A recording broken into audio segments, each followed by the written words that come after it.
どうも、モブです。今回は、氷の魔女、ベスティの性能評価と、スキル呪文書の使い方についての動画になるよ。それじゃ、早速見ていこう。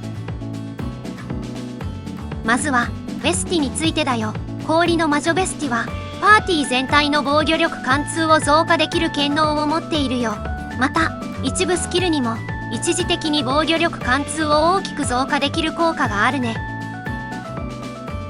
この防御力貫通という効果は、これまでの動画で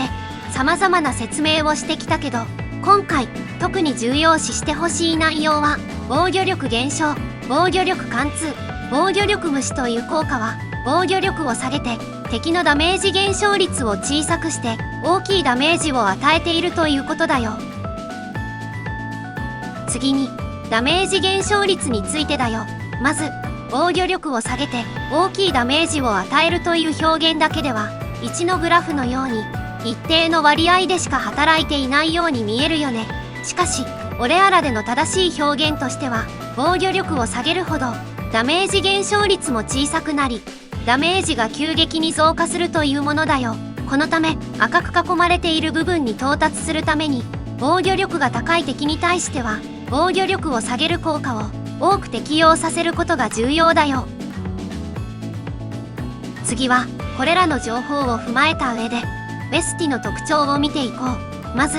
権能として防御力貫通 8% 増加、さらにスキルの効果として防御力貫通 10% 増加を持っているよ。そのため最大で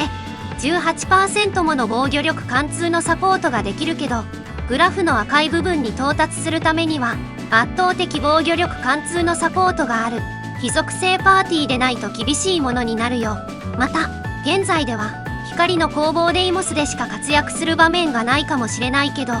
運営の文章の中に今後は防御力が高い敵が登場する予定という表現があるため、必要な時に育成する感じで大丈夫かな。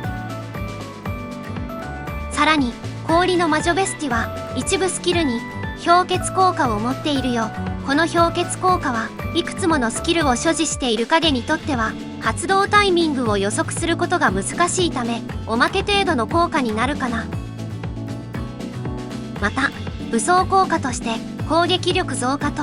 通常スキルダメージ増加を持っているため、影単体としてもそこそこの火力を出せるよ。全体的な評価としては悪くはないものの、そこまで頻繁に使用する影ではないかな。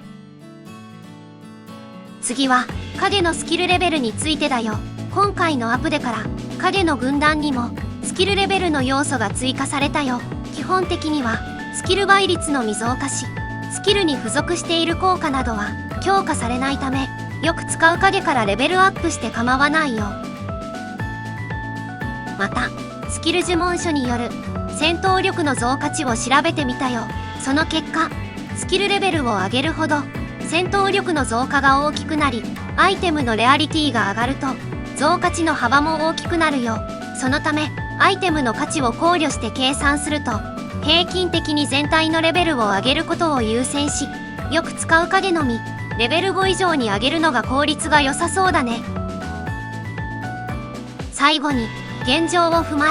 え、よく使う影を選出した場合、リーダー候補してイグリッド、ベル、イワオ、サブ候補としてケルベロス、アイアンになるね。他の影たちも使う場面が決してないわけではないけど、使用率が圧倒的に低い傾向にあるため、これらの影のスキルレベルを上げることに優先しよう。今回の動画は以上になるよ。これからもこのチャンネルではオレアラの動画をたくさん投稿するつもりだよ。よかったらチャンネル登録、高評価、コメントお願いします。